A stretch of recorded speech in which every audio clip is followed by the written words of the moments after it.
Olá, eu sou do grupo que vai falar sobre a hidrogeologia do quadrilátero ferrífero, como parte do nosso seminário de hidrogeologia. Meu nome é Jefferson e o grupo é composto pelo Pedro, pelo Gabriel e pelo André.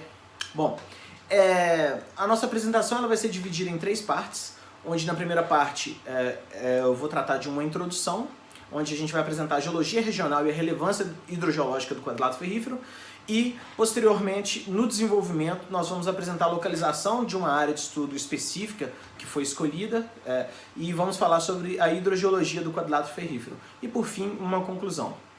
Bom, o quadrilátero ferrífero é um distrito geológico que está localizado no sudeste, aliás, do Craton de São Francisco e compreende uma sequência de rochas que variam desde o Arqueano até o Cenozoico.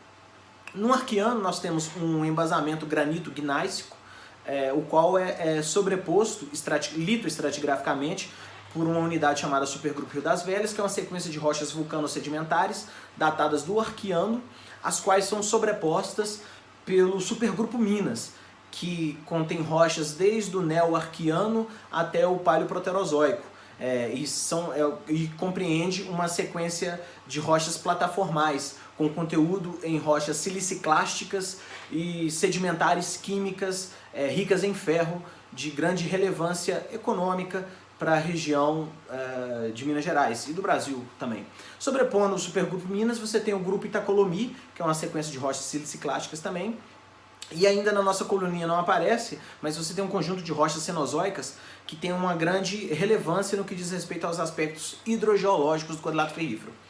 Bom, nessa figura nós vemos os volumes anuais explotados em metros cúbicos de água em Minas Gerais. Esse é um mapa produzido pela CPRM no ano de 2015 e na figura da esquerda nós temos as porções mais abaixo, nós temos as porções norte do quadrilátero ferrífero e na figura da direita nós temos as porções mais ao sul do quadrilátero ferrífero. O que vale notar nessas figuras é que os volumes explotados de água no quadrilátero ferrífero chegam a superar os 100 mil metros cúbicos anuais. E caso comparado com os dados das outras regiões de Minas Gerais, nota-se que o quadrilátero ferrífero tem uma relevância significativa em termos de volumes anuais explotados, né? Daí a relevância desse trabalho. O quadrilátero ferrífero é uma área importante para aspectos hidrogeológicos. Bom, dado a complexidade que é o quadrilátero ferrífero e tudo mais, compreende um grande desafio sintetizar tudo que diz respeito à hidrogeologia dessa região. Então escolhemos uma tese de doutorado do ano de 2007, da Maria Antonieta Alcântara Mourão, a qual fala sobre a caracterização hidrogeológica do aquífero Cauê quadrilátero ferrífero. Mas apesar do título, ela trata de aspectos hidrogeológicos de outras unidades. E por considerarmos esse trabalho bem representativo do que diz respeito a unidades geológicas, a gente acha que para entender o quadrilátero ferrífero, esse trabalho pode ser um trabalho interessante. Bom, a área de estudo da Antonieta compreende a porção oeste do quadrilátero ferrífero, como é ressaltado no nosso mapa, pegando o sinclinal Moeda e pegando o homoclinal da Serra do Curral, conforme está representado no nosso mapa. Bom, a Antonieta no trabalho dela, ela dividiu 7 unidades hidrogeológicas. Uma composta por aquíferos inconsolidados, que é aquilo que eu havia dito da importância do Cenozoico, está associado a isso. Outra associada a aquíferos quartzíticos. A terceira associada com aquífero carbonático. A quarta, aquífero em formação ferrífero, seguido por aquífero em xistos. A sexta, aquíferos em rochas graníticas. E finalizando com unidades confinantes, que não constituiriam aquíferos propriamente ditos, né? A gente vai conversar mais sobre isso. Esses aquíferos inconsolidados, como eu já sugeri, eles estão relacionados com formações continentais cenozoicas. Seriam depósitos sedimentares aluviais e lacustrinos e coberturas detritolateríticas e elúvio-coloviais. No nosso mapa seria essa porção superior à direita, com essas cores mais pastéis, né, na coluna. E aí representado pelas setinhas, onde seriam esses aquíferos inconsolidados. Bom, aqui tem alguns exemplos de rochas desses aquíferos, né?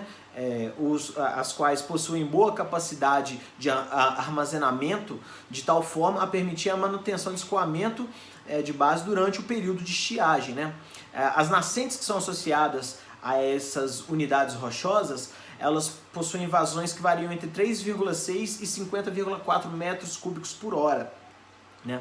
Já os aquíferos quartzíticos seriam aquíferos de porosidade fissural, livre e semi-confinado, relacionados sobretudo às formações Maquiné, né, que seria o grupo Maquiné do supergrupo Rio das Velhas, e Moeda, Cercadinho, Taboões e Itacolomi, todas unidades ricas em quartzitos, né? Os aquíferos Maquiné, que é aquele lá do supergrupo das Velhas, o Moeda, Taboões e Itacolomi, eles possuem vazões em nascentes abaixo de 5 metros cúbicos por hora. E tendo o aquífero Cercadinho, que chega a descargas com vazões de até 10 metros cúbicos por hora. Geralmente ele é confinado por metapelitos e localmente ele é conectado com o aquífero Gandarela e com o aquífero Cauê.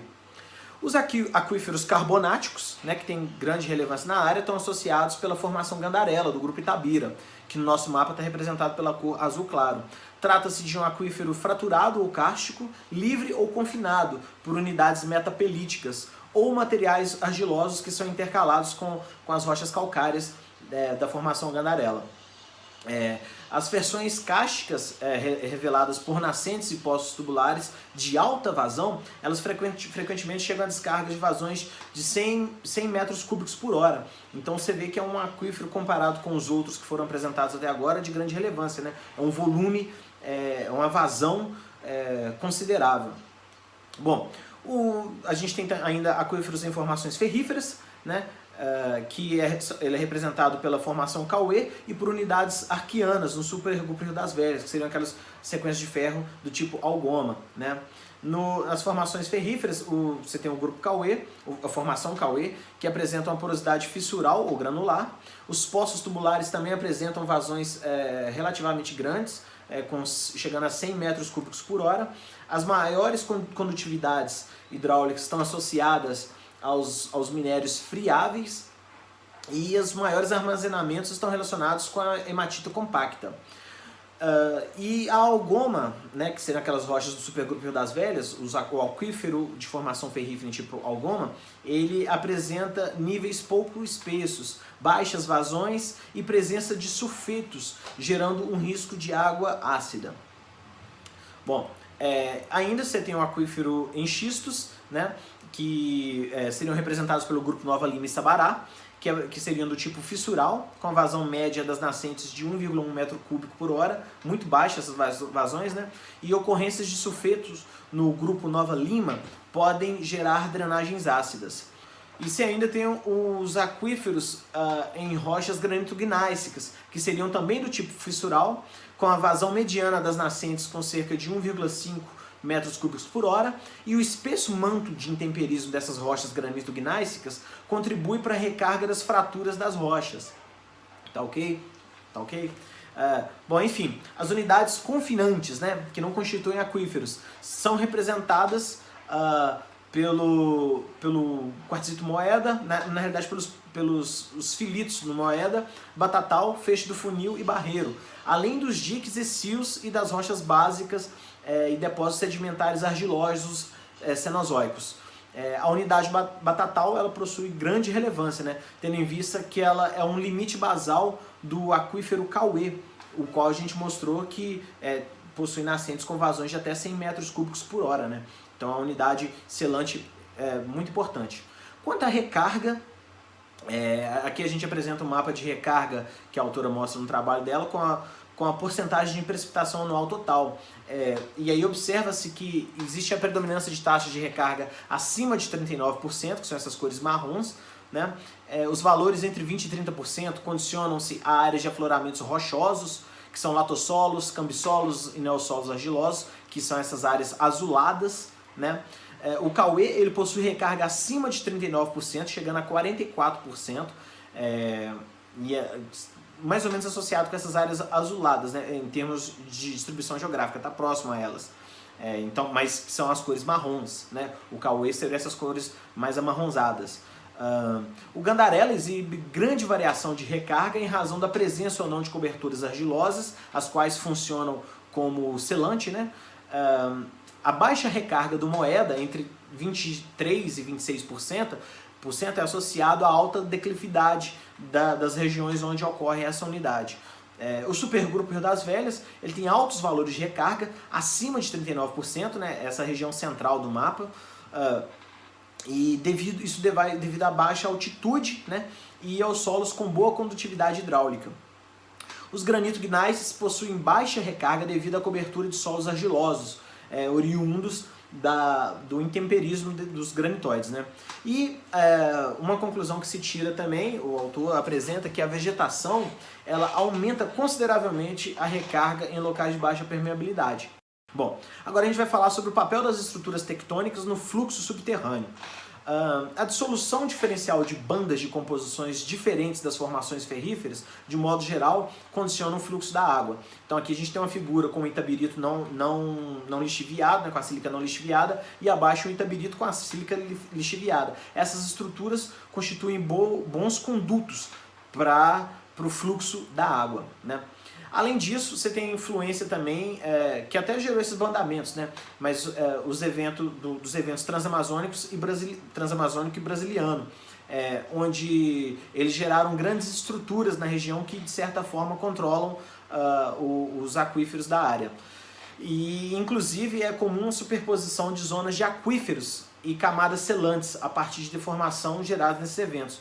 Então, ou seja, se você tem uma rocha que ela é selante em um aquífero, e outra que constitui um bom aquífero, elas podem ser justapostas de modo a alterar a dinâmica do fluxo hídrico daquela região, né?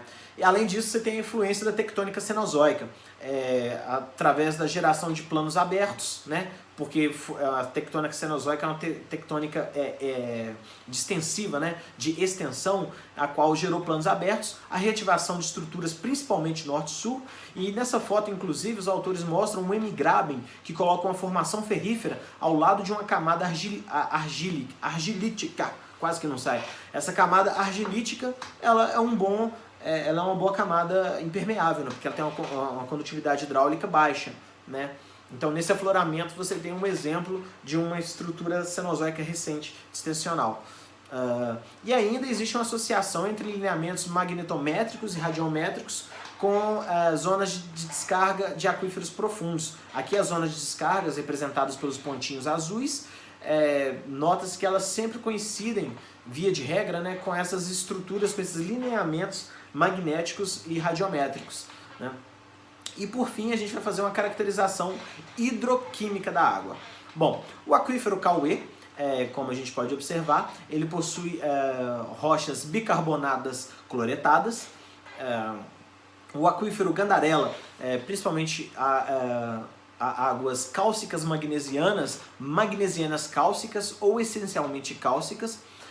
Os aquíferos quartzíticos, eles já possuem águas bicarbonatadas cálcicas magnesianas ou magnesianas cálcicas.